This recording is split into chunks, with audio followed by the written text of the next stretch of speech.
How's it going, everyone? Joel Wenzel here with Maximum Potential Coaching, and today we're going to be talking about supplements, mainly those that are most commonly used or have a decent amount of research behind them.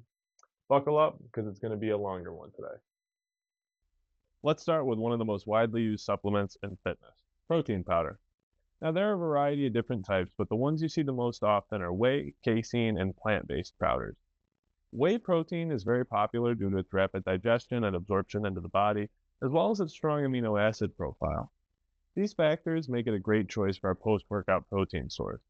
While most people prefer to consume whey protein after a workout, it can be consumed any other time of day to help you meet your protein goals. Next, casein protein, which is a slower digesting protein, often taken before bed or before a period of fasting, as casein can help you maintain a feeling of fullness for a longer period of time than whey protein. This is one of its strong points.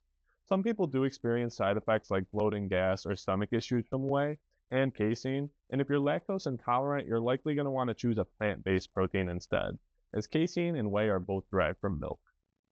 Plant-based proteins are another option with powders derived from soy, pea, hemp, rice, quinoa, and even more. If you're trying to follow a plant-based diet, these are the powders for you. Plant-based proteins also tend to be lower in saturated fats and cholesterol than animal-based proteins, and they often contain potent antioxidants known as carotenoids, flavonoids, and others. Animal-based protein powders do have a more complete essential amino acid profile, meaning they more readily stimulate the process of muscle protein synthesis, the building of new muscle, but plant-based powders are still a great choice with their own unique benefits. When you're choosing a protein powder, you ideally want one with a complete essential amino acid profile, which will be listed on the ingredients label, including the amino acids histidine, isoleucine, leucine, lysine, methionine, phenylalanine, theanine, tryptophan, and valine. These amino acids are considered essential, meaning you can only get them from diet and they cannot be created within the body naturally. Proteins containing these essential amino acids are complete proteins, which are the best for muscle building and repair. Next up, collagen supplements. Now, collagen is another type of protein, one of the most abundant proteins found within our body, composing roughly a third of our total protein. Collagen serves as the primary building block for skin, muscle, bones, tendons, ligaments, and other connective tissues. While collagen's main purpose is to provide structure and support to various cells throughout the body, it also has several other functions, including helping new skin cells grow, replacing dead skin cells, acting as a surface for platelet adhesion during blood clotting, several things. Now, with collagen serving so many functions, the fact that our bodies produce less collagen as we age, and supplement companies boasting numerous benefits, there's really no question as to why so many people purchase collagen products. But how beneficial is collagen supplementation really?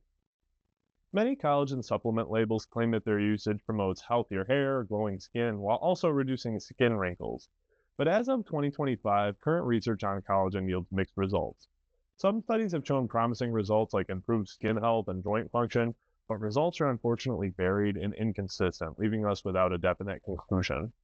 People will likely continue to debate on how our bodies actually use supplemental collagen for quite some time. In short, I think collagen supplementation could be promising. I've even taken it myself, but more research is necessary for further confirmation. Collagen is also one of the more expensive supplements, so that's something to keep in mind if you're thinking about purchasing it. Another big one here, creatine. More and more people are starting to use creatine as continued research over the years has shown it has a significant influence on not just athletic performance, but overall health as well. With numerous studies reporting benefits including improved endurance, recovery, strength, muscle protein synthesis, and more, it's no question as to why creatine has become so popular. Now, there's several different types of creatine, but we're going to stick to creatine monohydrate as it's the most studied and most commonly used creatine.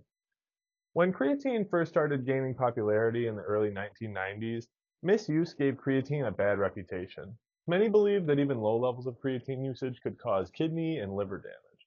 However, as of 2025, we have more research showing that recommended dosage among healthy individuals has minimal side effects at most.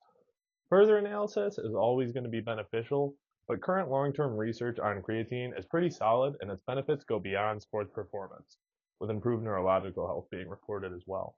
Current dosage recommendations for creatine monohydrate suggest 3 to 10 grams a day depending on body size. I weigh about 230 pounds, so I take 10 grams daily. Smaller individuals want to be on the lower side. I'd recommend taking your creatine either immediately before or after a workout. You also want to take creatine even on your rest days. Now, let's talk about some of the potential side effects of creatine monohydrate. One of the main side effects of creatine is weight gain and lean muscle mass and water retention, which, depending on your goals, can be negative or positive. For example, most football players wouldn't mind having some extra weight to throw around, but on the other side of the spectrum, a ballerina doesn't exactly want that. They want to remain more so light on their feet, so it depends on what you want. Another common side effect is GI discomfort or bloating, but this can typically be managed by altering the dosage or intake timing. These symptoms are usually manageable and pass quickly regardless. Now let's move on to pre-workouts and mainly caffeine usage. Caffeine is the most consumed psychoactive drug in the world. And yes, you heard me right. Many people don't know it, but caffeine is a drug and also one of the most extensively studied substances in sports performance.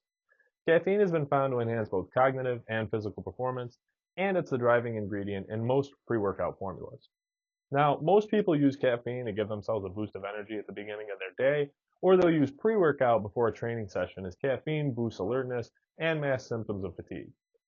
The mechanisms of action of caffeine also lead to increased concentrations of dopamine and norepinephrine within the body, in turn improving muscle contraction force and physical endurance.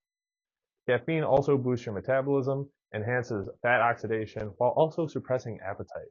These things combined can really help with general weight loss. Now, pre-workouts typically have several other ingredients in them to further improve performance, like beta-alanine, creatine, citrulline. The list goes on, but we'll mainly be talking about caffeine alone for the sake of time. With caffeine having so much research behind it and its benefits tied into improved performance in sport, general productivity, and mood elevation, it's easy to understand why it's used every day around the world. But like anything else, there are downsides as well. Some potential side effects of caffeine are anxiety, nervousness, sleep disturbances, dehydration, GI issues, and even withdrawal symptoms, including headaches.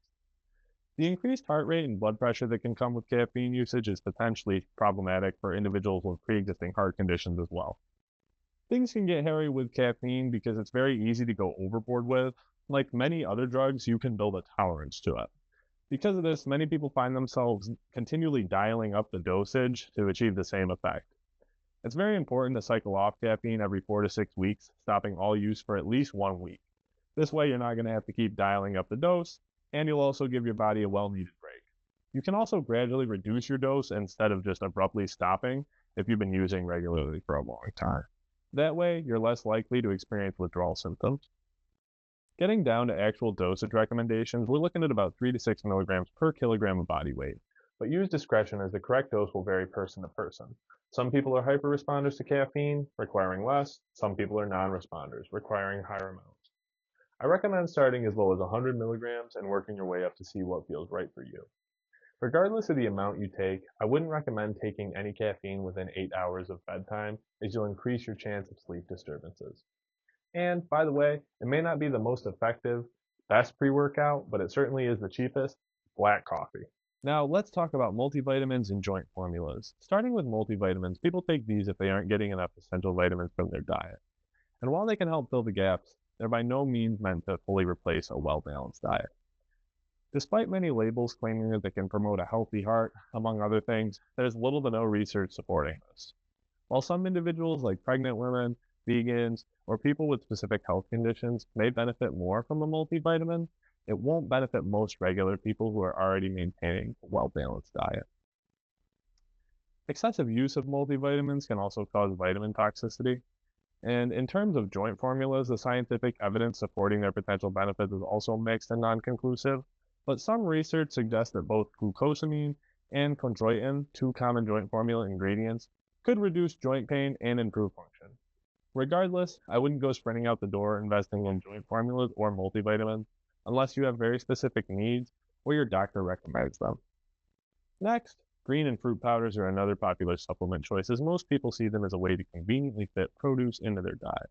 And once again, the companies that sell such powders claim numerous benefits, including increased energy level, immune function, overall well-being, and convenience. These benefits are not supported well, and while I certainly agree it's much more convenient to simply drink all of your servings of fruits and vegetables in one sitting, rather than eating the recommended minimum of 2 cups of fruit and 2.5 cups of vegetables each day, it's still believed that getting your serving from a balanced diet of whole foods is superior. especially since most produce powders lack the amount of fiber you get from whole fruits and vegetables. While some studies have actually shown that the use of green powders could potentially lower blood pressure and lower oxidative stress due to the delivery of minerals such as magnesium and calcium, these studies were conducted on a low sample size of people, and more research is needed to further solidify these claims. Another bold claim that produce powders boast is that they'll help detox your body, but I want to firmly say that this claim has absolutely no scientific evidence behind it. While research has been conducted on detoxes and cleanses, the research is of low quality, with issues in the experimental process including low subject participation and a lack of review. The idea with the whole detox thing is this. As a byproduct of various metabolic processes within our body, unstable molecules that can damage healthy cells are produced. These unstable molecules are known as free radicals. Free radicals can also come from external factors like pollution, smoking, and receiving X-rays, but the bottom line is that a high level of free radicals within the body increases oxidative stress, leading to cell damage, inflammation, and disease development. While some free radicals are necessary for immune function and other bodily processes, high levels are problematic. This is where antioxidants we get from food come into play, as they neutralize excess free radicals, helping to prevent those negative factors mentioned earlier. Now, produce powders step in, claiming to detox you from these high levels of free radicals. And while green powders do deliver antioxidants, including vitamins, mineral, plant compounds, and enzymes, the more direct method of just having a balanced diet is much more promising, albeit a little less convenient. Your body has its natural detoxification process for these things, and produce powders are not just going to magically cleanse or detox you after finishing a tub. They're also expensive, and with some formulas costing upwards of $100 for just a month's supply, a simple balanced diet is much more cost effective and a practical solution. Now, I want to take some time to talk about the general negatives of supplementation as well. Downsides and risks that apply to supplement use across the board, starting with the lack of regulation. The FDA doesn't approve dietary supplements before they're marketed, so it's very important that you do your due diligence in researching before you buy and using websites like nsfsport.com to check the quality of a specific supplement. NSF Sport has a searchable database on their website which includes supplements that have been lab tested and found to actually contain the ingredients listed on the label. One of the biggest problems with the lack of regulation in the industry is that many companies claim that their supplements contain specific ingredients when they don't. So it's our job to find out who's actually telling the truth before we spend our hard-earned money. Not every single supplement brand will have been tested on NSF, and that doesn't necessarily discredit them, but NSF is going to have some really good suggestions for you.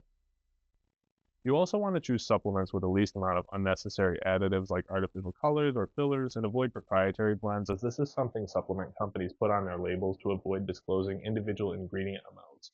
And this is important information we need to know as consumers. Some supplements also risk cross-contamination of other unwanted ingredients and substances like heavy metals, including lead, cadmium, and arsenic. Competing athletes want to pay even closer attention to their supplements, as various substances prohibited by the World Anti-Doping Agency have often been found in shady supplement brands. There are numerous stories of dedicated athletes failing routine drug tests because a supplement they were taking had some unlisted, prohibited substance in it. Needless to say, it's extremely important to check the quality of any supplement you're taking, looking for product reviews, certifications, and researching a company's reputation are other good ways to further validate a supplement. To wrap things up, please remember there are numerous supplements that we haven't touched on here for the sake of time. We've also only taken a brief glimpse into the mountain of information out there on the mentioned supplements. So if you have any questions about other supplements or on what we've mentioned today, please reach out to your coach for more information. I also want to say once again that while supplements can really make maintaining your diet and increasing performance easier, you can get just about everything you need to perform well in your fitness routine, with some exceptions like creatine, from a well-balanced and consistent diet. This will also save you a good chunk of money. I really recommend that you do try your absolute best to get everything you can from whole foods over supplements. It's also extremely important to consult your doctor before supplementing anything, as supplements could aggravate pre-existing conditions or interfere with medications. That's it for today, everyone. Have a great day.